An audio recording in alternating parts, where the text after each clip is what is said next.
우리가 어디서 왔고 결국 어디로 가야 할지 궁금해지곤 합니다. 인생의 괴로움과 즐거움이 왜 이렇게 잡히지 않는지, 왜 어떤 사람은 평탄하게 살고 어떤 사람은 불행을 겪는지, 또 때로는 눈에 보이지 않는 감옥에 갇힌 듯한 고통을 느끼는 이유는 무엇인지. 사실 이런 질문들은 신비롭게 보이지만 불교의 가르침 속에서는 이미 명확한 답이 제시되어 있다고 합니다. 석가모니께서는 삼계와 육도라는 이론을 통해 생명의 본질을 드러내셨고, 이는 모든 중생이 어떤 층위에 속해 있으며 어떻게 삶과 죽음이 돌고 도는지를 보여주는 거대한 그림이라고 할 수 있습니다. 삼계는 욕망과 물질, 그리고 형체 없는 의식 세계를 아우르는 말이며, 육도는 중생이 업력에 따라 겪게 되는 다양한 존재 상태를 설명합니다. 천상 같은 환희의 세계부터 지옥 같은 극심한 고통에 이르기까지 선과 악의 인과가 생명의 방향을 결정한다는 것이죠. 얼핏 보면 신화 같지만 불교는 삼계와 육도라는 관점을 통해 세상의 모든 일에는 인과가 있고 각자 운명을 스스로의 행위로 만들어간다고 말합니다. 이 복잡하고 심오한 이론은 우리에게 생명이 얼마나 다양하고 풍부한지 깨닫게 해주고 동시에 자신과 우주에 대한 통찰을 선사합니다. 불교가 탄생했던 시기는 고대 인도에서 사상이 활발히 논의되던 때였습니다. 많은 사상가가 세계의 본질을 해석하기 위해 치열하게 토론했고 학파마다 각기 다른 이론을 내세웠죠. 이런 혼란스러운 배경 속에서 석가모니께서는 중도와 무기를 통해 극단을 피하고 답하기 어려운 문제는 억지로 결론 지으려 하지 않는 방법을 제시하셨습니다. 그 덕분에 불교는 철학적 논쟁에 흔들리지 않으면서도 후대의 무궁무진한 사유의 가능성을 열어놓았습니다. 그러나 세상의 기원이나 우주의 구조, 그리고 생사에 관한 문제는 피할 수 없었습니다. 이를 풀어내기 위해 석가모니께서는 불교만의 독특한 세계관을 펼쳐 보이셨는데 시간과 공간이라는 관점에서 세계를 새롭게 정의하신 겁니다. 불교 경전에서는 시간을 흐르는 물에 비유하고 공간은 동서남북 상하로 무한히 펼쳐진다고 설명합니다. 이런 시공간 개념을 토대로 석가모니께서는 수미산을 우주의 중심으로 하는 웅장한 구조를 그리셨고 욕계 색계, 무색계로 이루어진 삼계를 제시해 다양한 생명의 차원을 설명하셨습니다. 이 삼계에 속한 생명들은 고정된 것이 아니라 업력에 따라 6갈래인 육도에서 돌고 돕니다. 이를 육도윤회라고 부르며 과거에 지은 행위가 다음 생의 모습을 결정한다는 업보 사상을 바탕으로 합니다. 여기서 중요한 것은 불교가 이 이론을 단순한 철학이나 신화로만 내세운 게 아니라는 점입니다. 삼계와 육도를 통해 우주는 일정한 규칙을 가지고 움직이며 우리의 고락과 운명은 스스로 만든 원인으로부터 비롯된다는 교훈을 전달하려 한 것입니다. 먼저 삼계는 모든 생명 활동이 벌어지는 무대입니다. 가장 낮은 욕계, 그 위의 색계, 그리고 물질의 흔적마저 넘어선 무색계로 이루어지는데 이는 각각 욕망, 물질, 그리고 순수 정신의 세계를 상징합니다. 자기 자신이 어느 층위에 있는지, 그리고 어떻게 하면 한계를 넘어서 더 자유로워질 수 있는지를 깨우치는 데 도움이 되는 구조라고 할 수 있지요. 욕계는 우리에게 가장 가까운 차원입니다. 말 그대로 온갖 욕망이 가득 차 있는 세계로 재물, 색명의 음식, 수면 같은 욕망에 끊임없이 흔들리며 살게 됩니다. 눈, 귀, 코, 혀, 몸이 원하는 대로 따라가다 보면 원하는 걸 얻는 순간의 즐거움이 있긴 하지만 그 이면에는 끝없는 갈증이 자리 잡고 있습니다. 욕망은 본래 한도 끝도 없어서 결국 만족 대신 더 큰 허기를 낳기 때문입니다. 색계는 욕망이 한층 옅어진 세계입니다. 여기서는 남녀 관계나 식욕 같은 욕망을 내려놓았지만 여전히 물질적 제약이 남아 있습니다. 그래서 색계의 존재들은 깊은 선정을 닦아야만 그 경지에 머무를 수 있지요. 색계는 다시 초선, 기선, 3선, 4선의 4범주로 나뉘는데 선정의 깊이에 따라 번뇌가 사라지는 정도가 다릅니다. 이 단계들을 거치면서 점점 더 맑고 고요한 상태에 이르지만 그래도 물질 세계에서 완전히 벗어난 건 아니라는 특징이 있습니다. 무색계는 한 발 더 나아가 물질까지도 완전히 초월한 순수 의식의 세계입니다. 여기서는 몸이라는 개념도 희미해지고 의식 자체만 남게 되죠.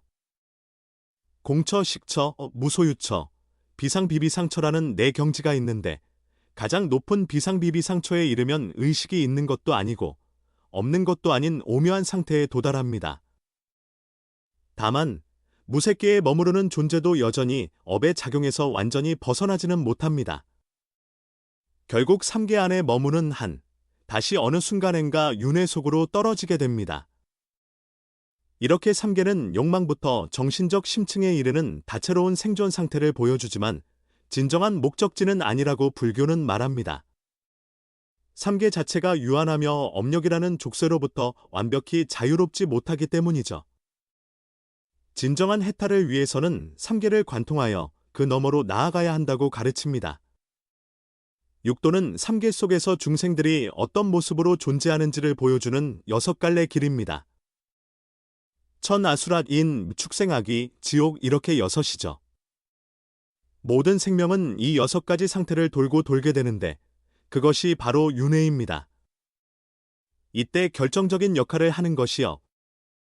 즉, 과거 행위의 결과입니다. 좋은 씨앗을 심으면 좋은 열매가, 나쁜 씨앗을 심으면 고통스러운 열매가 맺히는 이치와 같습니다. 먼저 천도는 모든 중생이 갈망하는 행복의 세계입니다. 복이 많고 오래 살며 괴로움이 거의 없는 상태죠. 그러나 아무리 길어 보여도 언젠가는 복이 소진되기 마련이고 그때는 다시 사막도로 떨어질 위험이 있습니다. 아수라들은 천인과 비슷한 복을 누리지만 강렬한 시기심과 투쟁심에 시달립니다. 그래서 늘 천인을 부러워하고 다투다가 매번 패배하죠. 무엇이든 넘치면 문제가 생기기 마련이라는 교훈을 보여주는데 마음속 시기나 분노가 있으면 절대 진정한 행복에 닿을 수 없다는 사실을 일깨웁니다. 인간은 불교에서 가장 얻기 어려우면서도 소중한 존재라고 합니다. 천계나 아수라처럼 화려한 복은 없지만 지나치게 괴롭지도 않아서 고통과 즐거움을 동시에 겪으며 깨달음을 얻을 기회가 많기 때문입니다. 인간은 생로병사를 피할 수 없으므로 오히려 그 무상함을 통해 깊이 성찰하고 업을 바꾸려는 의지를 품을 수 있다고 불교는 말합니다. 그 반면 축생은 어리석음에 빠져 늘 먹고 먹히는 관계 속에서 살기 쉽고 악인은 끝없는 탐욕에 얽매여 영원한 굶주림과 목마름을 겪습니다. 그 모습이 배는 큰데 목구멍은 가늘다고 표현되는 것처럼 아무리 음식을 앞에 둬도 채우지 못하는 고통을 뜻합니다. 그래도 악인은 축생보다는 어느 정도 더 높은 의식을 가져서 올바른 길을 찾을 가능성이 있습니다. 지옥은 가장 극심한 고통이 영원처럼 계속되는 세계인데 여기서 받는 형벌은 바로 극악한 업보의 결과로 설명됩니다. 불교에 따르면 지옥의 시간도 언젠가는 끝나지만 그 기간이 어마어마하게 길어 중생이 받는 고통이 헤아리기 어렵다고 합니다. 이처럼 육도를 돌고 도는 모습을 통해 불교는 모든 삶이 업에 의해 이끌린다는 점을 보여줍니다. 그러나 이 윤회 자체가 영원불변은 아니며 업을 바꾸고 선한 씨앗을 심으면 운명이 바뀔 수 있다고 가르칩니다. 이를 위해서는 단지 복만 쌓는 게 아니라 궁극적으로는 윤회의 굴레에서 벗어나는 해탈을 목표로 해야 합니다. 불교에서는 이를 위해 계, 정, 해라는 3가지 핵심 수행을 강조합니다. 계는 바른 행위를 통해 탐욕과 분노, 어리석음을 줄이는 기초이고 정은 선정으로 마음을 다스려 평온하게 만드는 과정입니다. 해는 궁극적 지혜로 모든 것이 무상하고 형체에 있는 것뿐 아니라 집착 그 자체가 허망함을 깨닫는 깨우침이죠. 여기에 보시라는 실천도 중요한데 남에게 물질을 나누고 마음의 온기를 전하며 그 과정에서 집착을 내려놓는 것이 진정한 의미입니다. 결국 불교에서 말하는 수행은 일상을 포기하라는 뜻이 아니라 오히려 삶을 더 깊이 이해하고 내면을 관찰함으로써 바른 길을 찾으라는 겁니다. 왜 화가 나는지, 왜 슬픔이 생기는지 하나하나 들여다보며 그것을 일으키는 뿌리를 인식하면 그 집착을 놓아버리고 자유로워질 수 있다는 것이지요. 불교가 궁극적으로 말하는 해탈, 즉 열반은 생사마저 초월한 완전한 평온입니다. 이는 어떤 공허한 상태가 아니라 모든 괴로움에서 벗어나 참된 기쁨과 지혜가 가득한 자유의 경지라고 합니다. 여기에는 특별한 자격이 필요한 것도 아니며 누구나 노력하고 수행한다면 닿을 수 있다고 강조합니다. 이처럼 삼계와 육도, 그리고 업에 대한 가르침은 삶과 죽음, 우주와 존재에 대한 불교의 깊은 통찰을 담고 있습니다. 하지만 그 핵심은 단순히 이론을 설명하려는 것이 아니라 우리 각자가 어떻게 살아야 할지를 깨닫도록 돕는 데 있습니다. 운명이란 단어가 정해진 굴레를 떠올리게 만들 때도 있지만 사실 운명은 스스로의 행동과 마음가짐으로 얼마든지 바꿀 수 있다고 불교는 말합니다. 지금 이 순간부터 선한 씨앗을 심고 지혜를 닫고 마음을 맑게 하는 길을 걸으면 누구나 자유롭고 행복한 미래로 나아갈 수 있다는 것이 불교가 주는 희망이 아닐까 합니다. 나무아미타불. 모두가 이 가르침을 통해 더욱 평온하고 자비로운 마음으로 일상을 살아가길 기원합니다. 언제든 삶이 힘들고 괴롭다면 불교의 지혜 속에서 작은 실마리를 찾아보면 좋겠습니다. 어느 날 문득 그 지혜가 마음 깊은 곳에서 빛을 밝히며 자유의 길로 안내해 줄지도 모르니까요.